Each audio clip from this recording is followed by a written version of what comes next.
ఒత్తుగా పెరగాలంటే జుట్టుని మన బాడీని ఎలా మెయింటైన్ చేస్తున్నామో అలా చేస్తేనే జుట్టు రాలడం తగ్గుతుంది. వీటన్నింటితో పాటు కొన్ని ఇంటి చిట్కాలు కూడా సమస్యని కంట్రోల్ చేస్తాయి. అందులో కొబ్బరి పాలు ఒక అద్భుతమైన సూచన అంటున్నారు నిపుణులు. కొబ్బరి మన జుట్టుకు చేసే మేలు అంతా ఇంత కాదు. ఇప్పటికే ప్రతి ఒక్కరూ జుట్టుకి నూనె రాయడం అనగానే ముందుగా కొబ్బరి నూనెని ఫస్ట్ చాయిస్గా చూస్ చేసుకుంటారు. వీటి వల్ల జుట్టుకి పోషణ అందుతుంది. ఇందులోని పోషకాలు జుట్టుని మాయిశ్చర్ చేసి ఒత్తుగా పెరిగేలా చేస్తాయి. అలానే కొబ్బరి పాలు కూడా జుట్టు రాలడాన్ని తగ్గిస్తుందని ఎక్స్పర్ట్స్ చెబుతున్నారు. కొబ్బరి ముక్కలని మిక్సీ పట్టి అందులో నీరు పోసి పిండి కొబ్బరి పాలని తయారు చేస్తారు. వీటిని వంటల్లో ఎక్కువగా వాడతారు. ఈ పాలని వాడటం వల్ల వంటల రుచి అమాంతం పెరుగుతుంది. జుట్టు ఆరోగ్యాన్ని పెంచడంలో కొబ్బరి పాలు చాలా బాగా హెల్ప్ చేస్తాయి. అవి జుట్టుకి తేమను అందించి బలంగా చేస్తాయి. కొబ్బరి పాలలోని పోషకాలు జుట్టు ఆరోగ్యానికి చాలా మంచివి.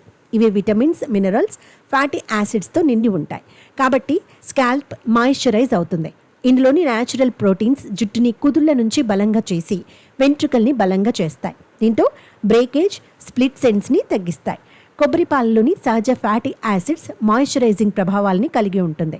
ఇవి జుట్టు పొడి బారడాన్ని తగ్గిస్తాయి. తలపై చర్మాన్ని రిపేర్ చేసి కండిషనర్గా పనిచేస్తాయి. కొబ్బరి పాలు జుట్టు, తలపై చర్మాన్ని కండిషన్ చేస్తాయి. దీంతో జుట్టుని బలంగా చేస్తాయి, డ్రైగా కాకుండా చేస్తాయి. ఈ కారణంగా జుట్టు షైనీగా, అందంగా ఉంటుంది.